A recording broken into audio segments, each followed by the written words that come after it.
modern day masculine man, take one. Ooh, what makes a modern day masculine man? When you drink your liquor straight, a modern day masculine man. I pay all the bills, and I tells my woman the truth. Got my shit together, do what I wanna do, say what I wanna say. I won't break you, are not me, and I am not you. I kept it real, so now I can do what I wanna do. Modern masculine man. Welcome to Man School. Welcome to the Modern Masculine Man Podcast, Mitch.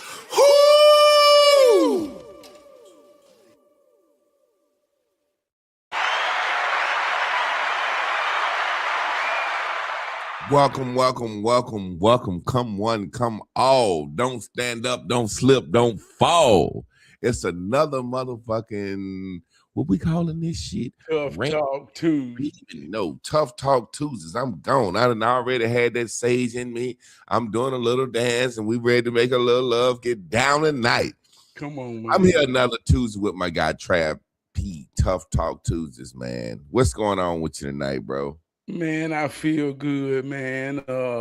Just ready to have a good moment, man, and be powerful in what we're doing. Yeah, man, we missed last week. Third Tuesday of the month, we do inventory at the job, so we missed last week, man. Man, it's been so much going on since last week. I don't even know where to start, man. I'm still in this phase of what I said was going to be known as the Great Black Confusion. And it seemed like week by week, more by more, they fucking with us. Come on. You know what I'm saying? I watched this guy, Gavin Newsom, governor of California. He's supposed to be running for president with AOC. Yeah. Now, AOC, that's the Spanish girl. She's worse than Kamala Harris. But this guy come out yesterday, and we ain't going to get into too much politics, but if you want to talk about it, you can talk about it.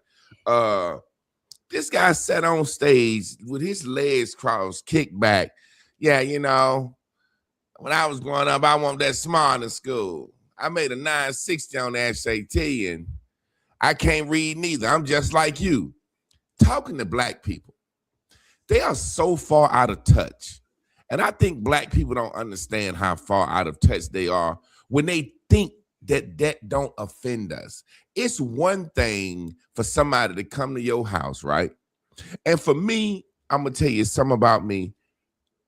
I don't care how close we are, and I've been knowing you. When I come to your house first time, and you say, man, get your cold beer out the refrigerator. For some reason, I don't go in folks' refrigerator the first time I'm in the house. I don't know what it is about me. It's like, it's my first time here. Man, give me a beer. Man, get you one out the refrigerator. Nah, man. I went back and forth with people, and they be like, you don't want no beer? I said, yeah, I want a beer. Get you one. Nah, man, you get it for me.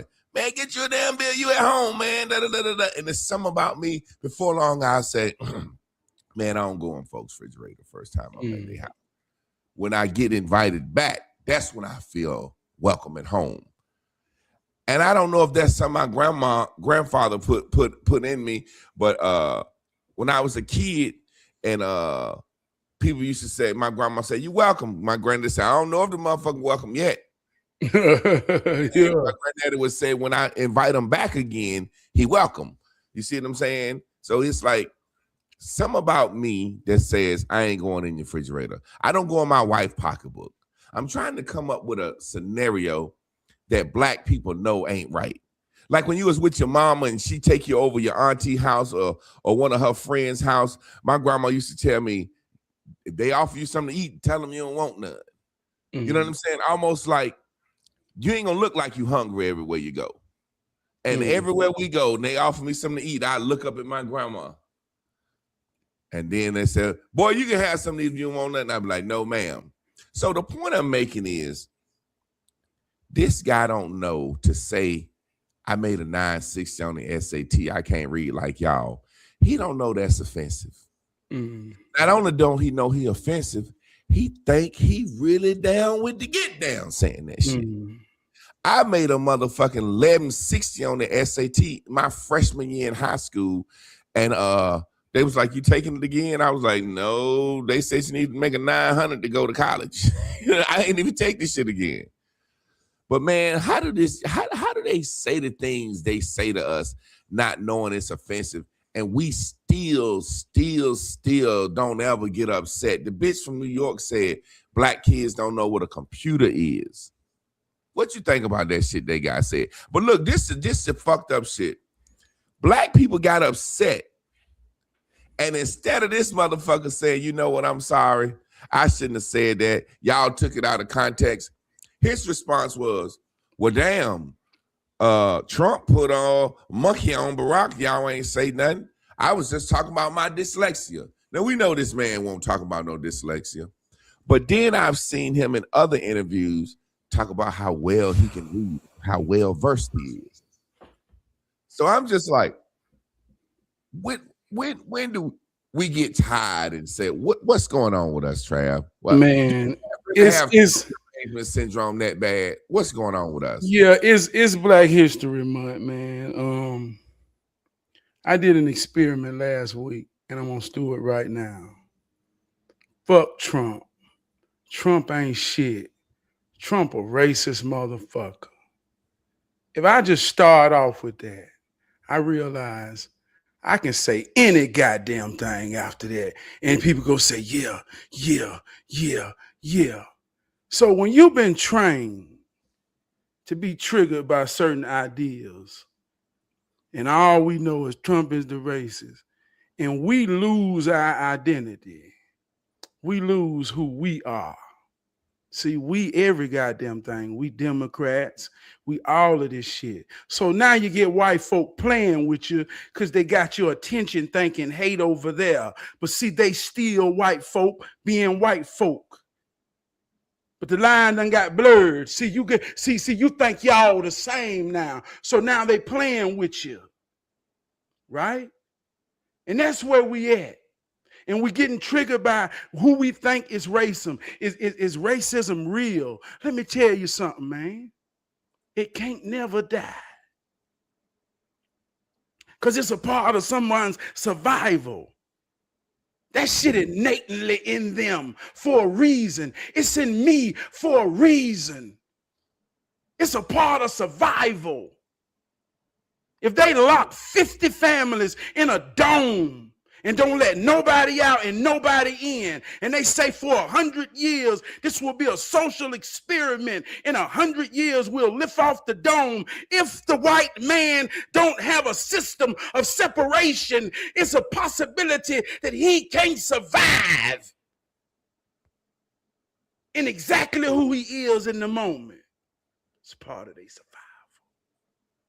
So it can't exist. It can't not exist. So we got to stop having these unrealistic fucking ideals of something that ain't real. Let me tell you some real shit. 3,000 years ago, a chicken came to a man in Thailand. And man been eating that motherfucker ever since. And it ain't nothing that 3 chickens can communicate with each other. I watched 3 chickens today at a stop sign in a Mexican yard. So it ain't nothing they can goddamn say 3,000 years later to stop man from eating his ass. It's part of our survival. If you expect a fish to climb a tree, you're going to always be disappointed. God damn, y'all, it's Black History Month. And you know what, man? This is why I say again, I wish they would have never let niggas on TV, radio, the movies, or professional sports. This guy is going on his primary run, and I think he gonna drop out of the presidential race because that was just so fucking stupid. He's sitting down with Steven Jackson and Matt Barnes. Did you see that? No, I ain't see that. He's sitting down with Steve Jackson and Matt Barnes. First of all, I can't stand that motherfucking big tooth ass Steven Jackson. I hated him ever since that fucking George Floyd bullshit went down. But he's sitting there talking to them with his legs crossed. Yeah, man. I used to get home from school, go in there and get a stack of Wonder Bread, peanut butter and jelly, standing outside by myself, shooting a little hoop because my daddy wanted in my life. You know, I was out there and I was eating peanut butter jelly, watching cartoons, Latchkey Kid, and then I would shoot a little ball and throw the football up against the house. And for long, I got good in sports, and my daddy came back around. You know, that he ain't want me unless I was in this. This motherfucker a billionaire. Steven Jackson said, damn, you sound like the white Steven Jackson. He like, yeah, I know where the struggle come from. And I'm sitting here saying, now, did you not do your research on this man before he came? Do you not know that this man was inherited, his father was a billionaire? Or do you know this and you letting him sit up there and talk about how poor he grew up just because you a goddamn, that's your job as an athlete? Because I know at some point Ali or Kareem or Jim Brown or somebody would have said, hey, man, cut it out, man. Cut it out, man. We fucking with you, but cut it out, man. You ain't eating no goddamn peanut butter and surf sandwiches, man. Cut it out, man. Cut it out. We know you had your father growing up, but they sat there and kowtowed and clapped him on and cheered him on like, yeah, man, we know how it is to be poor just like you. And I sat there and I said to myself at that point in time, I said, wow, our black athletes used to stand up for us, but this was in an era where they still couldn't go into the goddamn restaurants. They still couldn't stay in a hotel. So their celebrity didn't supersede their person. You see what I'm saying? There was a time when Bill Russell won 11 championships straight with the Celtics, and I was watching him. They made that motherfucker sleep on the bus half the time. Come on. So he was always going to speak up. He won't, but see, they made it so good for the athlete. They made it so good for the celebrity. They made it so good. It's like making the house nigga life so good that if, you know, house nigga, only thing they got to do was maybe steal a biscuit out the kitchen. But that biscuit out the kitchen, boy, that was good. They might could steal a little flour, little sugar, make a pie on the weekend. How the house nigga get that pie? You know he's stealing out the kitchen. Nobody tell on the house nigga because nobody don't want to get the smallest little sliver of pie. So they made it so good that we just sit back and they get this man and they stamp this man. But you said something that I've always said and black people seem to get mad about. Not too long ago, one of my homegirls that I was real cool with, my wife knew her. I don't want to call her a side chick. She was just a friend of the family. You know what I'm saying? My wife do her hair. I knew her from college. She would come home from homecoming, take me and my wife out to dinner. You know what I'm saying? They was cool. My wife knew our relationship. And one day we was in a situation and, you know, she was trying to get me to calm down. And I said, listen, you ain't my wife. And it tore her up. It tore her all to pieces inside. But I said, you ain't my wife. You'll never be my wife. You're not even a side chick. And the point I'm making is this. It tore her up. But Trav, the white man brought us over here to be slaves and nothing else. And like you said, it is pertinent, key to their survival to keep being like they are. Now, some of them are going to be like, look, I ain't thinking about niggas. And some of them going to cater to niggas. But at the end of the day, both of them are caring about their own survival. So it's a situation where when you said that shit, man, why would we even expect them to be any motherfucking different? Only thing they can't do now is hang us. Man. Hang us like they used to. But why would them motherfuckers change the game up? And it's no different than the lock that black people got on professional sports, the NBA and the NFL. You know what I'm saying? Why would we change the game up? Like you got all these motherfucking Europeans coming in and they talking about the Europeans got fundamentals and we want more fundamentals. And the niggas like, motherfucker, we can jump over these Europeans. We ain't changing our motherfucking game up. We want to dominate basketball. But that when you said that shit, man, It's just key to the chicken survival. To the Vietnamese, what you said, Thailand, it's key to his survival to eat chicken. And you can come up with all the goddamn national black chicken caucuses you want to. They gonna eat some goddamn fried chicken, man. Yeah. Well, even on that chicken part, them wasn't just words. The evolution of chicken began 3,000 years ago in Thailand. When the jungle fowl came and evolved to a chicken, and he showed himself to a man. And I'm just saying, way in Thailand, they in a Mexican yard next door. So I'm just saying, like you say, we don't know how the game got to be, but the game is real, and the chicken got a position in the game, and we don't give a fuck how the chicken feel. You understand what I'm saying? We eat it to survive. So, but I'm saying this, man, it's Black History Month. There was a time during this month we were said loud, I'm black and I'm proud. Said loud, I'm black and I'm proud. Black and white is American construct. This ain't deep. Black and white is an American construct. Black history started at the shores.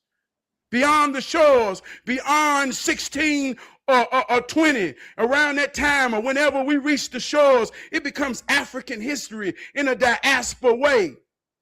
But something real happened on the shores that cultivated one of the most powerful people in history. I'm talking about just technology ain't but 100 years old. And 100 years ago, the niggers, babies, became the most smartest people on planet Earth and invented all these things. This is what we teaching our children this month about who we are. But all the way now, we don't know that no more. We want to be everything. We want to be any goddamn thing. And there's so many things that happen.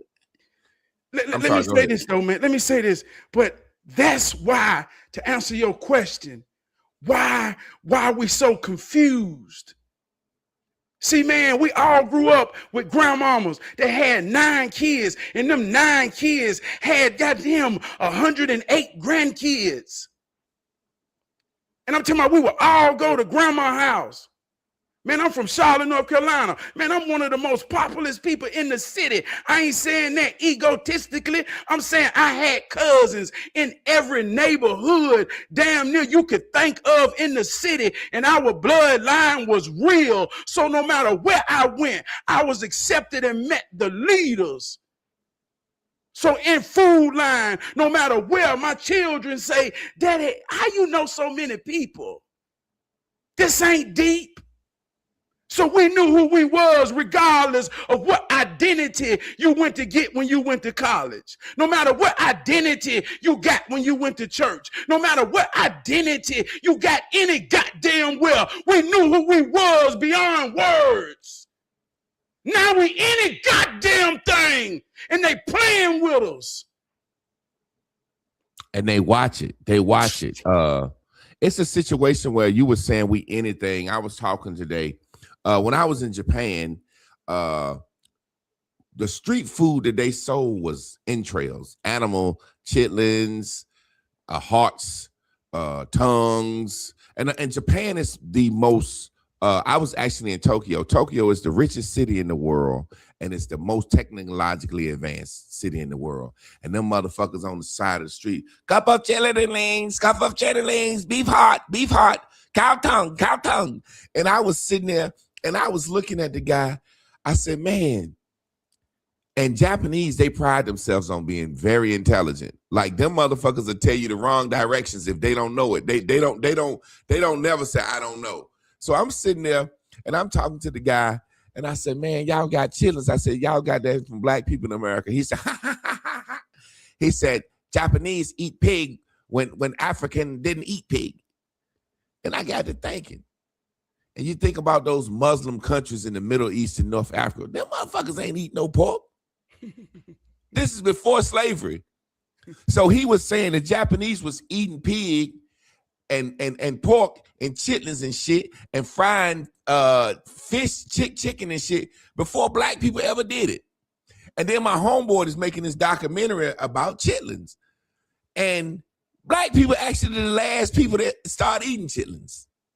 But we swear up and down, we'll take our biggest misfortune, because we had to eat the leftover chitlins, and turn that into, we created chitlins, and we created eating pig stomach because we had to. No, motherfucker.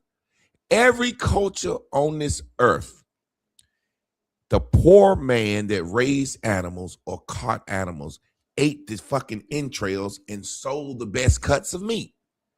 And that's what the white man did. Ate the best cuts of the pig and the cow and gave us the leftovers. We think we invented that. What I'm simply saying is there's a lot of stuff that black people have done as just a direct result of surviving. So get what I'm saying. If you're the worker group, who gonna work? Technology's job is tech and knowledge. It's to make work easier. So if you a slave, you goddamn right you gonna invent a cotton gin. You sick of picking goddamn cotton.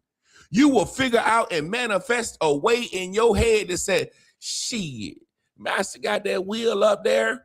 Goddamn shit, I don't know nothing about no electricity. I don't know nothing about no goddamn nothing. All I know is my goddamn back hurting, and I've been looking at them motherfuckers' hands moving, picking that goddamn cotton. And before you know it, Eli Whitley then came up with some shit. You know what I'm saying? The stuff that we've invented was out of survival. So what I'm saying is, there's a saying, and women get mad when I say this. They say, having a baby is the closest thing to death. I say, it can't be closer than getting shot in the head or hit by an 18-wheeler. This some shit y'all made up. Having a baby is natural, and you gonna have that bitch, or you gonna die. That baby coming out your motherfucking body. And so women take something that they do natural that they got to do. You can't hold a baby in your body. It start contracting. Now, you can scream and and some people have said, cut all that goddamn screaming out. They had babies easier than that. We don't give a fuck about all that. But guess what? That motherfucking baby coming out of you. So it's like they've attributed having a baby to strength, like it's something that they can do. There's something they can do. And that's what black people are doing. We're taking a survival lifestyle, and everything we surviving off it, people really looking at us and say, how them niggas ain't depressed? Why they ain't killing the white man? Why they ain't overtook the country? Well, they just surviving. And our dance and our songs and the things we do to get along, somehow the world said, I like that shit. Man. I watched this documentary on Howlin' Wolf today, Trav, and they was talking about the blues. And they said, what's the blues? That motherfucker said, when you ain't got nothing. When you ain't got nothing, when all your money gone and your woman don't love you no more. That's the blues. Now, think about this, Trav. How many black men back in that era, fresh out of slavery, didn't have a job, didn't have nothing going for them, scared of the white man, and the woman leave him, and that motherfucker sat around and said, my baby left me, no, I don't know. And that shit turned into one of the best sounds of music ever. Out of sheer goddamn, I'm hurting, man. Come on, man. Come on, man. Come on, man. We're doing a lot of stuff as a result of survival and pain that the world is looking at, and just because the world like it don't mean it's right. Why do we have to sing the blues? Why do we have to sing the blues? Well, because we was motherfucking blue. If they want to pressing us so hard, we wouldn't have came up with the blues. And then after a while, we came up with rhythm and blues, to where it used to just be blues sitting around there, and then they put a beat behind it. My bitches ain't leaving, my woman. And before you know, we got R. Kelly and Chris Brown. Yeah. These things are being birthed out of pain and survival, and we acting like we just sitting around analyzing shit. Yeah, let's create the blues. That'll be the best music ever. Yeah. Man, I know that was a lot. No, you said a lot, man, and I want to go way back. I want to come through even what you saying about the food in a sense. Man, I said some real shit 3,000 years ago. A chicken came to man in Thailand. Now, in 2026, through the struggles of black culture emerging, we've been tied to chicken.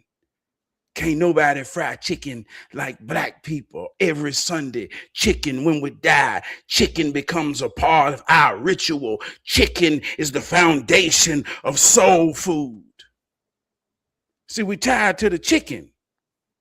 But chicken came to a man 3,000 years ago in Thailand. And I understand that every black man in every hood go buy Chinese chicken by the pound. And ain't nobody in no city selling more chicken than the Chinese man. Because the chicken came to a China man or an Asian man in Thailand. Truth is always real. And I'm gonna get a world some game. Get a Chinese recipe and put a black sticker on it and watch you be the greatest black frying chicken motherfucker in the world if you can make yours taste like Chinese chicken. Them motherfuckers put a crispy on that goddamn wing that is I'm giving you game, but the game ain't even hidden. It's right in your face because chicken came to a man in Thailand 3,000 years ago. It belongs to the Asian man. That's why he served it like he served it, still to this day. But I'm saying, when we come on up, man, and we realize how this thing here working, the black man is an American creation. And they show this for the world. Every 4 years, they have an Olympics. The transatlantic slave trade happened all over the world, but America is the youngest child from the most powerful family on planet Earth. If you want to know the Earth or the family, you go chase the red, the white, and the blue. Anywhere you see that, that is the family, and America is the youngest daughter, and she has the best. So much that they created a new world in her name. And they said she will have the best. So every 4 years, she puts herself in a competition, and anything that her black's in, we win. Got the best. We built the strongest nation with the best.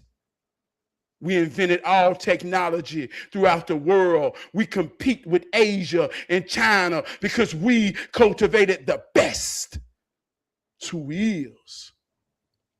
A diamond is the most precious jewel. We understand that the diamond comes out of pressure. Bobby Womack is one of our greatest blues singers. They got him hooked on the needle, hooked on the pen. I'm talking about pumping it in him. If you think you're lonely now, baby, yeah, wait until tonight, girl. Man, that shit was in his soul because heroin was kicking his ass and money couldn't save him. And he knew he was causing his family pain. And he was singing from a place that people can't understand as a goddamn man.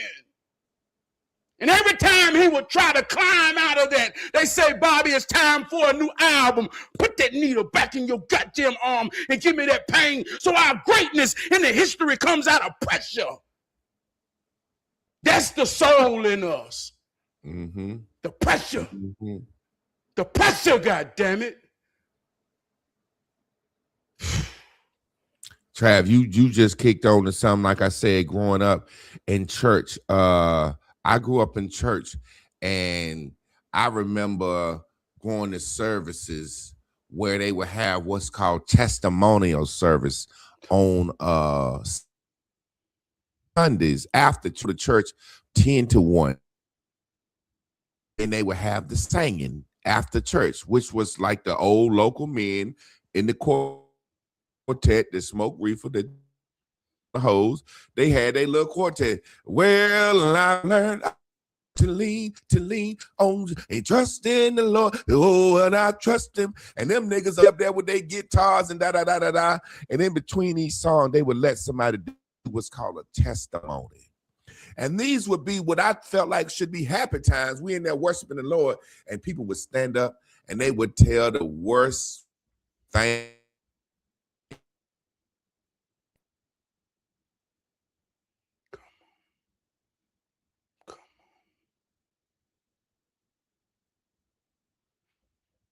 Mm.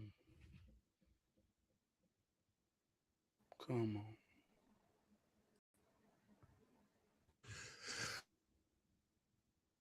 I don't know what that was. That's the devil. Boy, good God, oh goddamn mighty. Come on, baby. Hey, but it's necessary. Nigga, we I don't know. shit, we still Some alive too. good shit. Yeah, work to it. Can you hear me? I hear you. I hear you. Yeah. So basically, they would be revving themselves up for pain. That or the testimony is, I woke up this morning, my feet was hurting, and but God said, still go to church. You know what I'm saying? And they would tell the most worst story. So let me give you a quick example. I woke up this morning and I looked over and my wife was dead. And I said, Lord, before I call this morgue, I need to go see the church house. I need to go see the Lord. And then they were just talking, you know, my wife been there. And then all of a sudden, my wife died this morning. My wife died this morning. It's like they need to hype they. You know what I'm saying? It's like listening to a Tupac song. They're never taking. I used to listen to that Tired of the Pain from that Above the Rim soundtrack. Boy, that shit used to get Chris, she coming in here. That Pain from Tupac used to get me going. And it's like you ever see a woman going through something and she said, let me get some ice cream and sit around and listen at some sad songs. They want to feel good in that pain and wallow in that pain. And that's what we be doing, wallowing in pain. But boy, that's your good one. Man, my bitch left me. Mm. I want to wallow in some. Mm.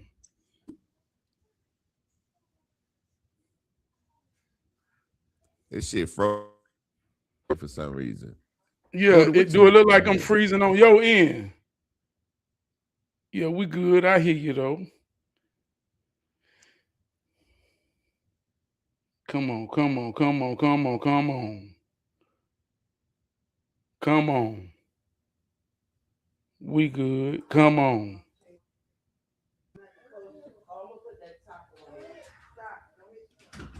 Yeah. What you got there, Trab? I don't know what's going on. Yeah, I'm good on this end now. Yeah, I'm good. All right, go ahead and take it over. I don't know if you heard me. My last point was we actually celebrate and revel in our pain. Yeah. I'm gonna tell a story about how I understood the pain part. I remember when I started hooking up my system in my car. I was a teenager, and all I ever heard was the bigger the amp, the stronger the amp, the more boom you gonna get. And I kept on coming by ways of stronger amps. And when I finally got that big old punch, 1,000, that thing was dropping. But every time it would drop, I would blow a fuse. Poof. And man, I kept on doing it right. I was checking. I said, man, I can't be doing nothing wrong, but I kept on blowing a fuse. So somebody said, well, man, you're going to have to take it to the shop, Trab. So I took it to the shop. And I said, man, I know I ain't doing nothing wrong. So the guy called me back in the shop. He said, let me teach you something. I normally don't teach you, but I'm going to teach you because I understand what you're doing. And he said, look at this ground wire. He said, man, you see that little old ground wire? He said, let me show you the ground wire you're supposed to have. He gave me a big 10 gauge. I had a 12 gauge. He said, man, you pushing so much power that you ain't grounding your system. He said, the much power you got to have just as much negative to harness it and hold it down. If you ain't, it's going to blow out. He said, you understand that? So I understood that, and I realized It's either real to everybody or it ain't real to nobody at all. See, pressure,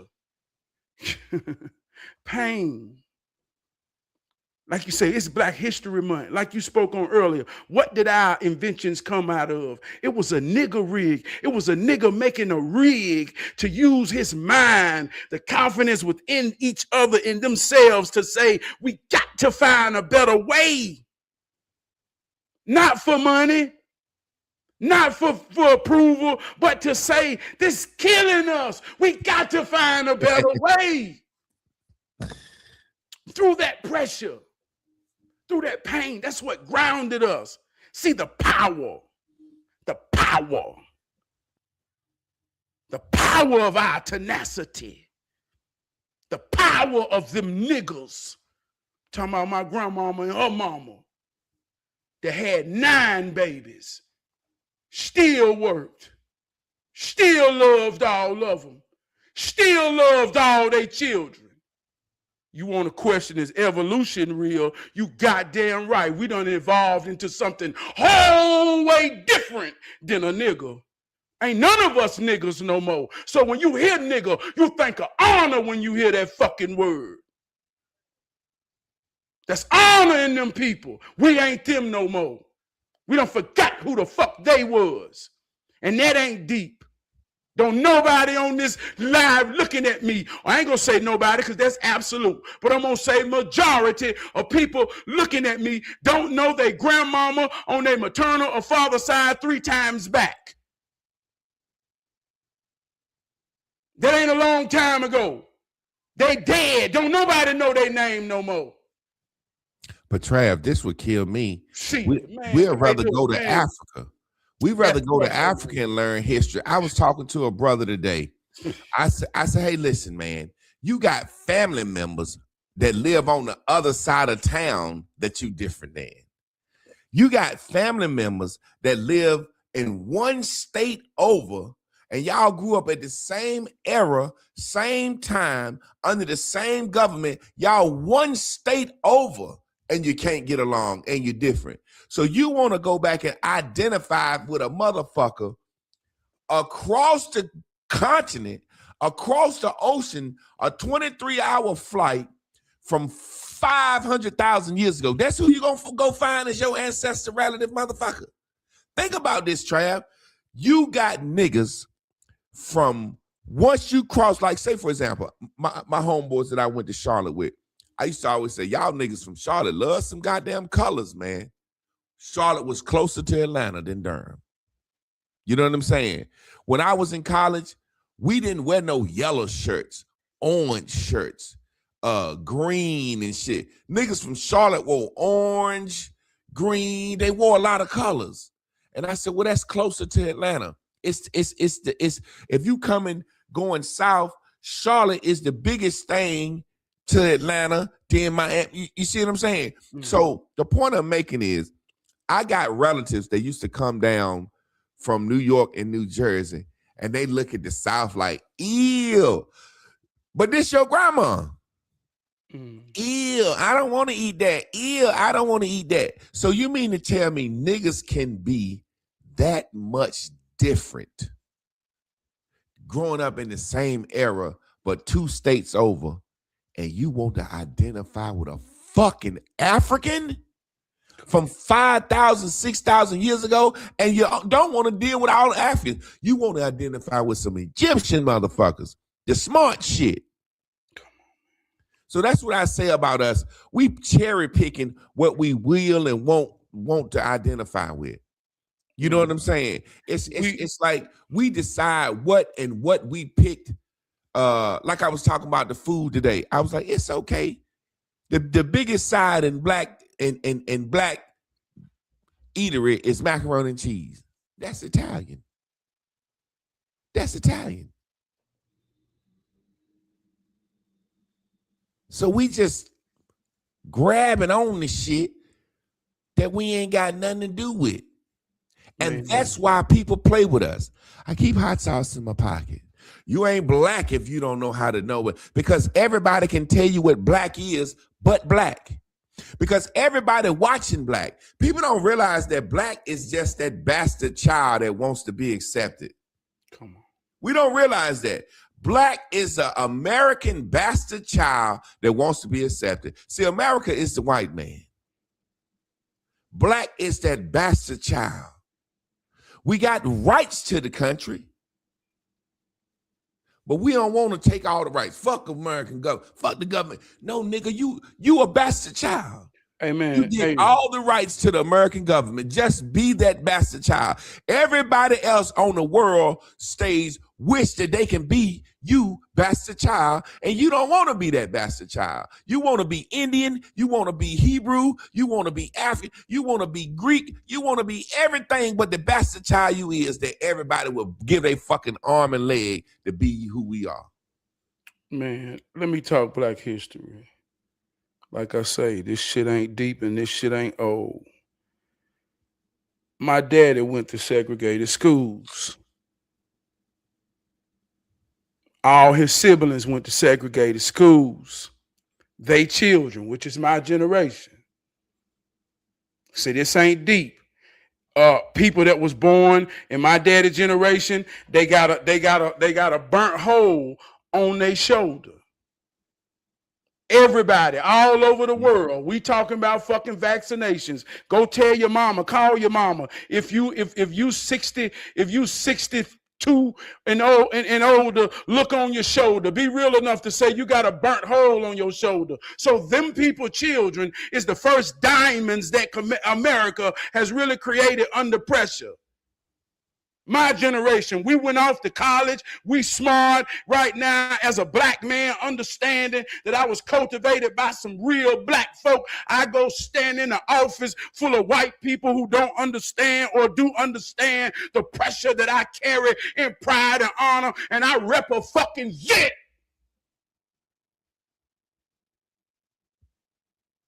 And I said loud with my soul, loud with my tone. Goddamn black man. And you can't play with me because I don't want no misunderstanding and I'm unapologetic. But when we don't understand who that is, see, we'll take a Barack Obama, and this ain't no disrespect to Barack Obama. This truth, I'm talking about black was built out of the pressure of America. My grandmama and them paid a price for this shit. So when you take a man who can look like, but ain't got no pressure in him. He was raised in Indonesia. He was raised in Hawaii by white folk. Ain't nothing in him about the pressure that America created to produce diamonds. So when they put this in front of us, and we don't know who we is, we get fairy tales all our life about fucking wolves in sheep clothes, and the wolves can play with us in our clothes, in our tone, in our music, because we done lost fucking sense of what it feel to be black. What it feel. And this shit ain't deep. All the way to a Mason who think he got sacred shit. Prince Hall, he ain't got the building pressure of America in his soul. Ain't no leader ever been put before us has had that. And we can think what we want to think about Jesse, but Jesse represented something real. He had it. And I don't know what he paid or what he didn't pay, but that's real.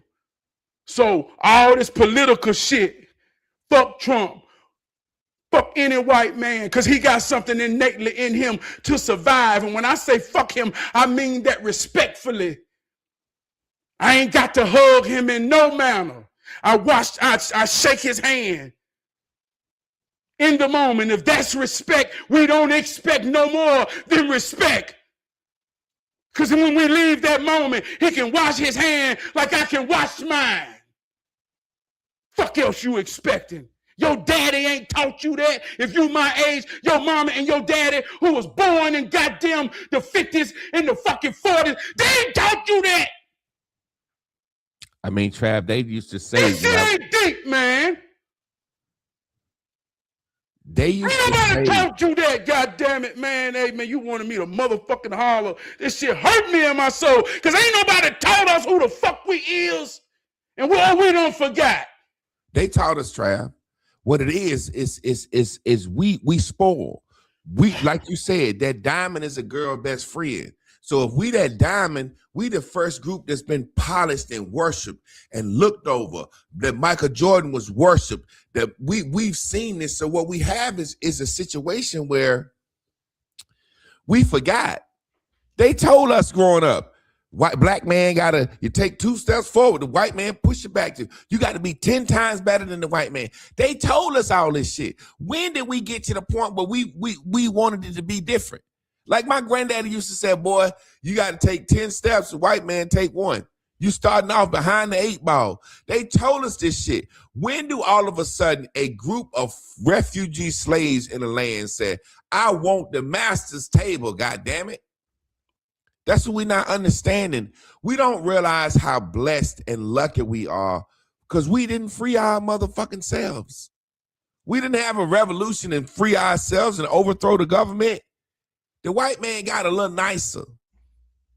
And the reason he got nicer, because the white man in the South was making all the money, and the white man in the North said, hey, man, y'all niggas down there got all the natural resources, inventing all this shit, charging the fuck out of us. So y'all need to let them goddamn slaves go.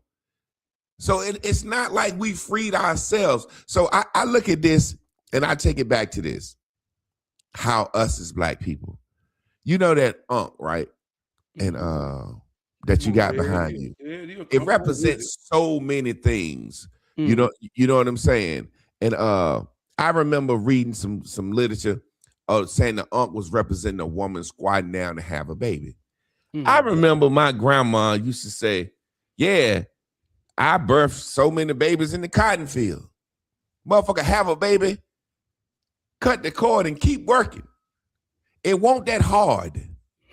You see what I'm saying? It won't that hard. The white woman come along and she's so fucking lazy, she don't even realize, hey, if you're standing up or squatting down, think about how a woman squat down. You see that head and them 2 things sticking out? Think about how a woman looks squatting down. If you squat down, the baby's head automatically, gravity gonna pull it upside down and the head gonna drop first and the baby drop right on out. But the white woman was so lazy, she said, oh, let me lay down and kick my feet up. And you got to do all this goddamn pushing. But in other nations, they don't do all that pushing. They just squat down. My grandma said she delivered 3 of her own children squatting down, just dropped them out of her hand. So now we have a situation where a woman is saying it's still the hardest thing you can ever do, but she can get a shot in her back to take away the pain. She can get meds. And if she don't like laying there too long, they'll cut it out of her. At one time, you didn't have this option. Baby, you better squat down and have that baby or you gonna die. And we acting like it's harder now than it was then. How was them old folks living so much longer with less back then? You know what I'm saying? And I looked at this lady sent me this shit, and I'm gonna let you have it. That fucked me up, right? You know how we say them old folks, they drank and they did this? Well, back in the day, the lady sent it to me. A Gatorade was sugar, lemon, water, and salt. A Gatorade is 50 chemicals now. So a lot of the stuff that our ancestors were surviving was because they was just doing the plain old shit. I remember I see my granddaddy hot outside working. Hey, boy, come here. Pour some salt on my hand. Lick some salt. Drink some water. I ain't know us. I ain't know what that was for. A lot of the shit and customs we getting rid of and don't even know what it's for. We used to drink out a copper glass, a copper pitcher, a copper cup.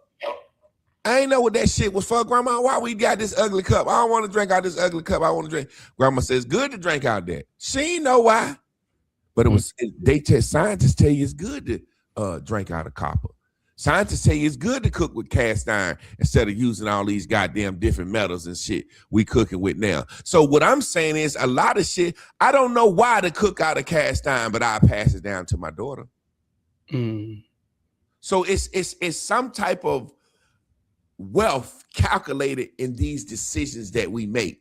But not only are we abandoning them, we saying fuck them. Fuck canning veggies. We don't need to do that no more. So it's a lot of stuff that not only are we taking credit for shit that we shouldn't take credit for, we're throwing away the shit that we should hold on to.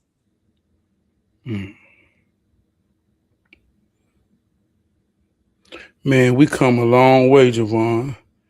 Boy, sometimes I think we went the wrong way, like we talk about evolution in America and Black history. America got a particular history about the white man and his woman. They got a real story. The white woman got a real story. It ain't got nothing to do with us, but she got a story. She stood beside her man, but I don't know if he ever or she ever felt that he had a value in her. You know, a black man could vote before she could. She said, well, baby, you've taught us and the children they ain't shit, but baby, seems like you respect him more than me, baby. How did he get rights for me? He said, well, Sue, we'll get you. I ain't talking about a long time ago. I'm talking about Black history. I'm talking about my grandmama. She was the help for Miss Wright, a psychiatrist. Her Miss Wright husband name was David Wright. Him and his son was one of the first persons in America to sail around the earth in a private boat. 2 doctors. My grandma raised the children to help. They became doctors, dentists, and lawyers. My mama speak because in a way that my mama worked for Miss Wright and them. I remember we was the first person to have Converse in the school. We was associated with Miss Wright and them. So I ain't talking no shit that's make believe. But one thing about Miss Wright had to accept about my grandmama is that her husband trusted black women more than they trusted the mother of their children to cultivate them in their most vital parts of years. He thought that less of his woman. That's why that bitch so mad and got trying to get everybody on her team against him. Listen, I say that all the time. It's the white woman behind all this shit. Listen, man. She got to fight. She got to fight. She envied that black woman. And if you married to a black woman who leave the house every day and go fight in that world as a real black woman, and your woman come home to you and talk about the frustration she got to deal with that white woman, just like you got to deal with that white man. This real. But somehow they got our women in their culture. We talk about spiritual warfare. Spirit means breathe. When you inhale, when you take it in, when it ingests and go through your system, it comes out in your expression so much that we want to express ourselves looking like them motherfuckers. We look for love in all the wrong places because we don't understand how to look in the goddamn mirror or look at each other and see God and what's real. So we stand up on TV and fight her fight and cry her cry, trying to look like her. And I say we, I'm talking about all of us, my mama to my goddamn daughter and my wife, all of us. Gotta realize who we is, man. Granddaddy said they got a disease called a can't hepsis. We can't have it, man. It's crazy. The sad thing about it is when you got somebody that speak against it, he's poor or can't afford it. You know, it's so many things that I've spoke against and people say he can't afford it. I'm like, really? I can't afford it? No, motherfucker, I don't want it. I don't want it, and I'm free. I have a certain level of freedom in my mind from not wanting it. I have a level of freedom in my mind from not wanting certain things. I don't walk around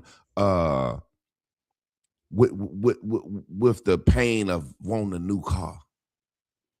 I don't know how that feels. I want a new car so bad. Man, I want some diamonds so bad. I want to do this. I want to go to an NBA game so bad. I want to do this so bad. I don't walk around with that on my head. I'm making an announcement now. I'm quitting my job in the next 3 months. I'm finna go on a saving spree and then I'm out of there. I'm doing my thing. I'm making an announcement now. I got to believe in myself. I was sitting in my car, side note, and I was mulling over in my head and mulling over in my head. And some in me said, Javon, you know, there are people that leave and go to another part of this country to chase their dreams.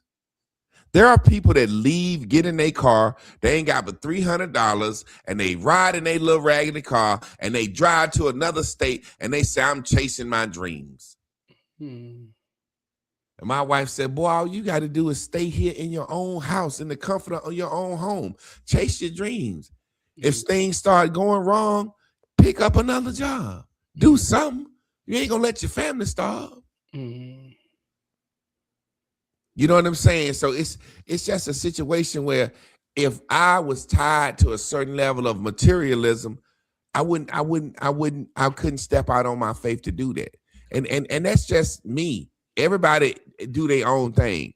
But man, you know, it's crazy because you said that shit earlier, and ain't nothing you're gonna be able to do to get around this. That goddamn chicken has a destiny, and it's going on a motherfucking plate. And as black people, that's what made me mad. Think about this. When Trump said black jobs, black people got so mad. We know exactly what a black job is. Come on, man. It's the shit we did post-slavery. Carpentry, electrician, cutting grass, heating and vac, anything industrial. That was our jobs. Come on, man. Now, when Trump said black jobs, we want to give y'all black jobs back. They call that racist. This man said, I can't read like y'all. And they quiet. Come on, man. Take us home, man. Black history. Black power. Everybody playing like they for black power. What is black power? Black power is the black family, the mother, the father, and their children. It's oppression, the nucleus of that, whether it be stereotypes or double standards. It makes us better. It makes us real. It makes us strong. So much in a way that it built the strongest nation. We the diamonds. Your religion is your name. Your religion is your name. A religion is a group of discipline and principles that one adhere to and follow for guidance. See, my name is Perry. My name is Forte. There's men and men and men that cultivated a principle, a standard, a certain level of discipline. My granddaddy used to say, what's your name? Who your people? Because if he understood your name, he knew your religion. I'm talking about your principles.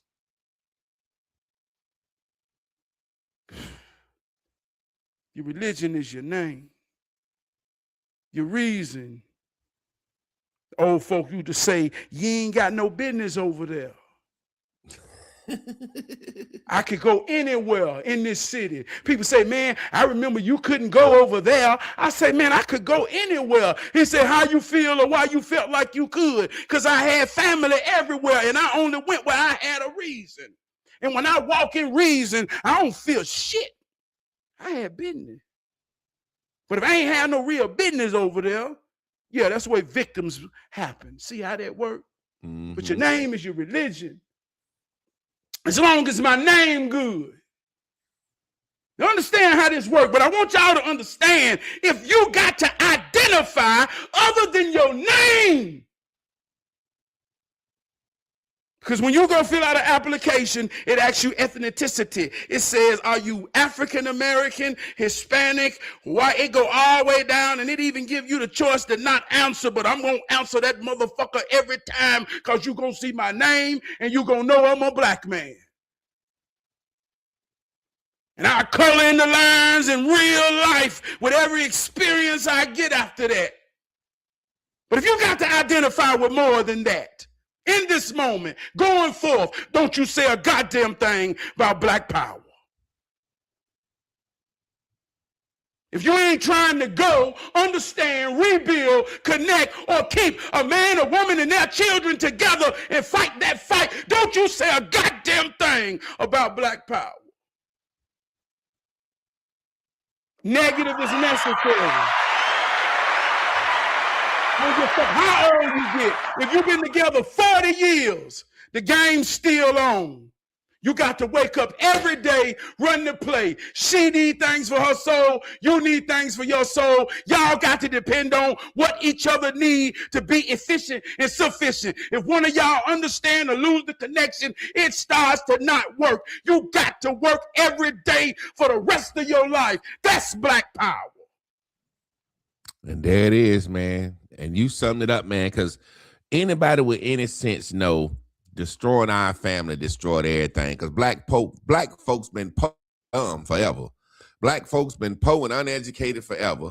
My granddaddy couldn't barely read. He said, boy, let me make my mark. I remember my granddaddy got sick when he was older, and he sent me to the store in his truck, and I won't even drive it yet, about 14, 15, and he had a check. And he said, go up to the store and get these things. And he gave me a check. And I said, Granddad, I can't sign your name. He said, boy, just make my mark.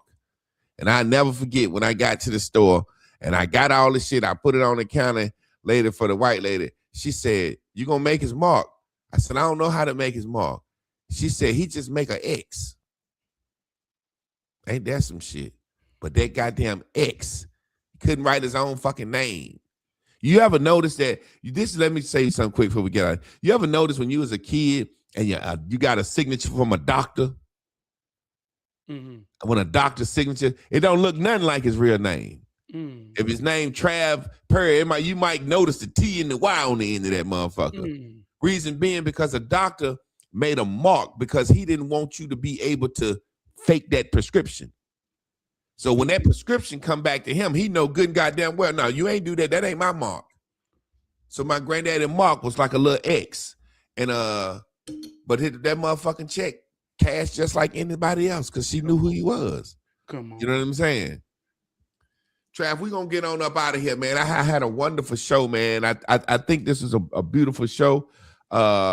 Sometime I feel like I say to myself, are we too angry? Are we too sad? Or is it? But this is just what the fuck is going on, man.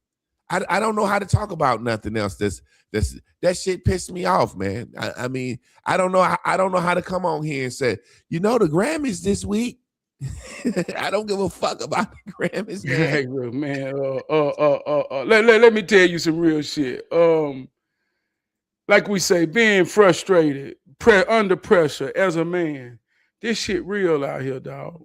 And I cherish this moment, like you say, to just get on here and fucking express myself. Let my ego go in a roaring way. Because in real life, man, cause and effect is real.